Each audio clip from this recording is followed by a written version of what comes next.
Europe 1, Emmanuel Faux. Bonsoir Marie-Noëlle Lienemann. Bonsoir. Merci d'être avec nous ce soir. Vous avez été ministre déléguée au logement. Vous avez connu Albert Jacquard, avocat infatigable des mal logés, qui vient de nous quitter. Qu'est-ce que vous gardez de lui ? D'abord, un esprit scientifique rigoureux et en même temps quelqu'un d'une immense humanité. Quelqu'un qui ne pouvait pas accepter que la République française soit pas capable de garantir le droit au logement et les droits de la personne humaine, les droits fondamentaux. Voilà. En plus, un homme généreux, pas du tout un prétentieux. Et quand on sait la sommité de savoir qu'il avait, voilà, un modèle, un exemple. C'est rare d'avoir un scientifique en plus qui mette vraiment tout son savoir au service comme ça d'une cause humanitaire difficile. C'est pas toujours non, les scientifiques. Alors c'est parce que je suis scientifique, je vais vous dire que les scientifiques sont plus généreux qu'on ne le croit. Non, c'est pas si rare. Et il y a beaucoup de scientifiques qui s'engagent. Non. Alors on va parler justement du logement aujourd'hui avec le projet de loi de Cécile Duflot. Les députés ont adopté déjà la mesure phare du projet, c'est-à-dire l'encadrement des loyers, avec, je le rappelle, un loyer de référence qui sera fixé par le préfet chaque année et un loyer qui pourra varier entre 20 et 30% autour de ce loyer médian.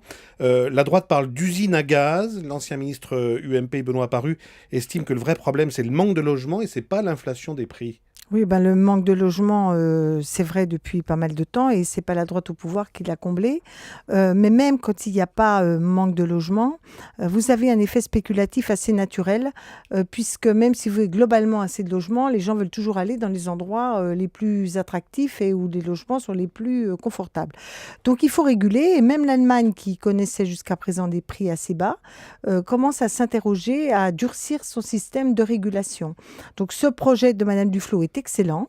Et d'ailleurs, je rappelle que le 16 avril 2002, avant les dernières élections 2012, je vieillis, 2012, Nicolas Sarkozy, dans Femme Actuelle, quand on lui dit « mais vous allez en Allemagne, un locataire… » défendait l'idée de l'encadrement des loyers. Voilà, ouais. et surtout le recours du locataire en cas de loyer abusif. Alors l'autre grand volet, Marie-Noëlle Lienemann, c'est la mise en place d'ici 2016 de ce que l'on appelle la garantie universelle des loyers, qui sera financée sans doute à parité par les locataires et les propriétaires pour indemniser les propriétaires en cas d'impayés.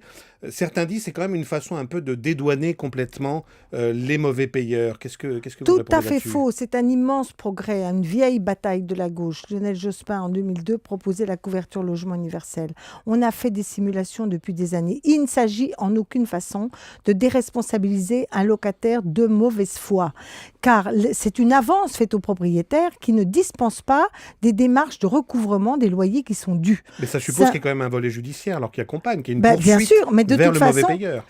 C'est une mutualisation qui ne se substitue pas aux démarches judiciaires. D'ailleurs, avant qu'elles soient même judiciaires, de recouvrement. Croyez-moi, quand un mauvais payeur va recevoir un document officiel d'un fonds public qui va lui dire qu'on va recouvrer la dette qu'il doit, il va être beaucoup plus précipité que quand c'est un petit propriétaire qui lui écrit, dont il se dit qu'il n'ira peut-être jamais au tribunal.